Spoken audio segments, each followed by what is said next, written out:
8번 이하 9번 하는 거는 문제가 없나 이렇게 좀 애매할 수 있기 때문에 진단 조건이 사실 중요한 것보다도 산부인과 전문의 선생님이랑 초음파도 보고 혈액 검사도 하고 하면서 진단을 해야 됩니다.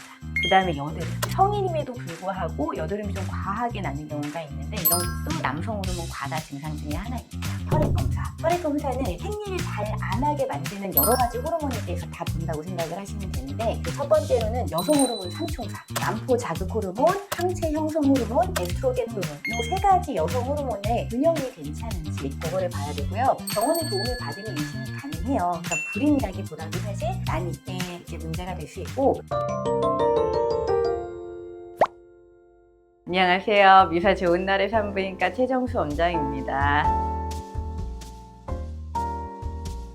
원장님, 다낭성 난소 증후군이 뭔지, 증상이 있는지 또 진단은 어떻게 하는 건지 궁금해요. 다낭성 난소 증후군은 진단 기준 3가지가 있는데 그 중에 2가지를 만족을 해야 진단이 될 수 있거든요. 첫 번째는 생리를 너무 드문드문 하는 경우예요. 한 달에 한 번씩 생리를 안 하고 한 1년에 8번 이하로 생리를 하는 경우가 1번 조건이고, 이제 2번째 조건은 여드름이 너무 많거나 털이 너무 많은 다모증 같은 남성 호르몬이 많이 나올 때의 증상이 있는 경우, 이게 2번째 조건이고, 3번째 조건은 초음파에서 이렇게 난소 모양을 봤을 때 난소 안에 낭포가 많이 보이는 초음파적 소견이 3번째인데요. 이렇게 3가지 조건 중에서 2가지가 부합이 되면 다낭성 난소 증후군으로 진단을 하게 됩니다. 근데 이제 사람의 몸이 컴퓨터가 아니잖아요. 이런 증상들이 딱딱 맞아 떨어지지는 않아요. 난 여드름이 좀 있는 것 같기도 하고 아닌 것 같기도 하고, 생리를 8번 이하 9번 하는 거는 문제가 없나 이렇게 좀 애매할 수 있기 때문에 진단 조건이 사실 중요한 것보다도 산부인과 전문의 선생님이랑 초음파도 보고 혈액 검사도 하고 하면서 진단을 해야 됩니다.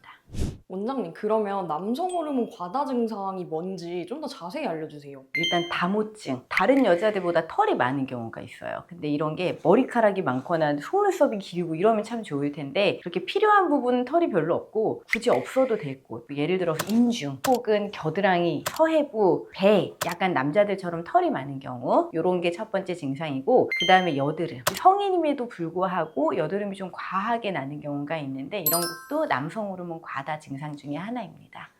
원장님, 그러면 다낭성 난소 증후군은 왜 생기는 거예요? 막 찾아보니까 원인이랑 기전에 대한 얘기가 많은데 좀 어려워가지고 이해가 잘 안 가더라고요. 다낭성 난소 증후군은 한마디로 말하자면 타고나는 질환이에요. 유전적으로 어떤 유전자에 문제가 있다라는 게 아직 정확하게 밝혀진 거는 아닌데 유전성이 강하다라는 보고가 계속되고 있고요. 가장 중요한 기전은 인슐린 저항성이라고 하는데, 이게 무슨 뜻이냐면 우리가 음식물을 먹으면 그게 당이잖아요. 그거를 인슐린이라는 호르몬이 분해를 해요. 그게 에너지로 이제 이 당 섭취한 거를 바꾸는 과정인데, 남들이랑 똑같은 인슐린의 용량을 갖고 당 분해를 못하는 사람들이 있어요. 그러면 내 몸은 답답하니까 당 분해를 해서 에너지를 만들어야 되니까 더 많은 인슐린을 분비를 하게 돼요. 그렇게 혈중에 인슐린의 수치가 많이 올라가게 되면은 인슐린이 과다가 되면서 이 인슐린이 난소를 자극을 하게 되고, 그럼 이 난소는 남성 호르몬을 과도하게 또 만들어요. 이렇게 남성 호르몬이 많아지면 이 남성 호르몬은 또 난소를 자극해서 난포를 못 크게 해요. 난포가 못 크면 배란이 안 돼요. 그러면 생리를 안 해요. 그러니까 쉽게 얘기하자면 인슐린이 과다가 돼서 남성 호르몬이 많아지고 배란을 못해서 생리를 못하는 이 사이클인데요. 쉽게 그냥 얘기하자면 당뇨 성향을 가지고 태어난 여성들이 하필 난소 쪽으로 타격을 받으면 그게 다낭성 난소 증후군이다. 이렇게 쉽게 생각하시면 될 것 같아요.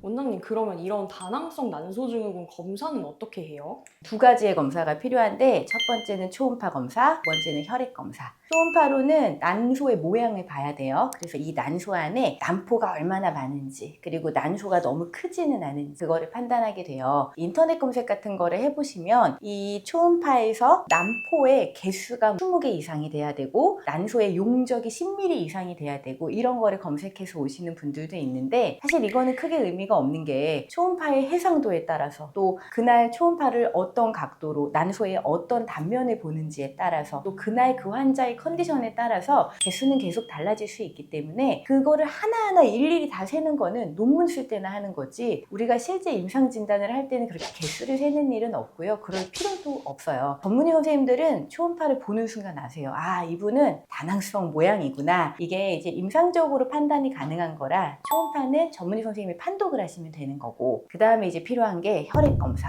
혈액 검사는 생리를 잘 안 하게 만드는 여러 가지 호르몬에 대해서 다 본다고 생각을 하시면 되는데 이제 첫 번째로는 여성 호르몬 3총사, 남포 자극 호르몬, 항체 형성 호르몬, 에스트로겐 호르몬 요 세 가지 여성 호르몬의 균형이 괜찮은지 그거를 봐야 되고요. 그 다음에 갑상선 기능이 좀 안 좋은 경우에는 생리를 또 잘 못해요. 그래서 갑상선 기능 괜찮은지 그 호르몬을 보게 되고 그 다음에 뇌하수체에 문제가 있는 경우에도 생리를 잘 못해요. 그래서 뇌하수체에서 분비되는 유즙 분비 호르몬치도 체크를 하고 그 다음에 실제로 남성 호르몬이 정말 많이 나오는지 두 종류의 남성 호르몬 수치를 체크를 합니다. 그리고 다낭성 난소증후군을 악화시킨다고 또 알려져 있는 게 비타민 D 부족이에요. 필요한 경우에는 비타민 D 수치가 괜찮은지 보게 되고 최근에 많이 검사하는 것 중에 하나가 일명 난소나이 검사 AMH 검사라고 해서 남포의 양이 어느 정도 되는지를 조금 정확하게 측정해 볼 수 있는 혈액 검사가 있습니다. 제가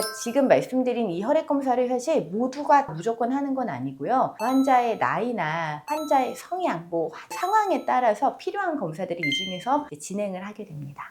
원장님, 그러면 다낭성 난소증후군 가지고 있는 사람들이 제일 걱정해야 되는 게 어떤 부분이에요? 첫 번째는 불임이에요. 당연히 이게 배란이 안 되니까 임신이 쉽지 않아요. 정말 임신이 안 되는 상황에는 배란 유도제를 복용하기도 하고 배란 유도제 주사를 맞으면서 난포가 잘 클 수 있게 촉진시키는 방법이 있기 때문에 병원의 도움을 받으면 임신이 가능해요. 그러니까 불임이라기보다도 사실 난임의 이제 문제가 될 수 있고 두 번째는 대사증후군이라고 해서 아무래도 인슐린 저항성이 있다 보니까 당뇨의 위험도가 올라가고요. 그리고 체중이 증가를 잘해요. 특히 복부 비만 그리고 내장 지방이 좀 안 좋아지는 경우가 많고 콜레스테롤이 높아지기도 하고 고혈압이 생기기도 하고 유독 또 피로감을 잘 느끼기도 해요. 근데 이제 중요한 거는 이 대사증후군이 계속 악순환으로 돌아가요. 인슐린 저항성 때문에 체중이 증가하고 지방량이 늘게 되면 이것 때문에 또 인슐린 저항성이 더 나빠져요. 그게 또 체중을 늘게 해요. 그래서 이 악순환이 계속 돌거든요. 이제 이거를 치료하셔야 되는 분들은 한번 마음을 굳게 먹고 이 악순환의 고리를 다 끊어내셔야 됩니다. 그 다음에 또 세 번째 문제가 되는 건 자궁 내막암의 발병률이 올라갈 수가 있는데 다른 일반적인 분들은 한 달에 한 번씩 내막이 탈락되는 과정 이게 생리거든요. 이거를 주기적으로 하게 되는데 다낭성 난소증후군 환자분들은 내막 탈락이 안 되는 상태로 너무 오래 유지가 되게 돼요. 당장은 괜찮을 수 있어도 멀리 보면 자궁 내막암을 유발할 수도 있어요.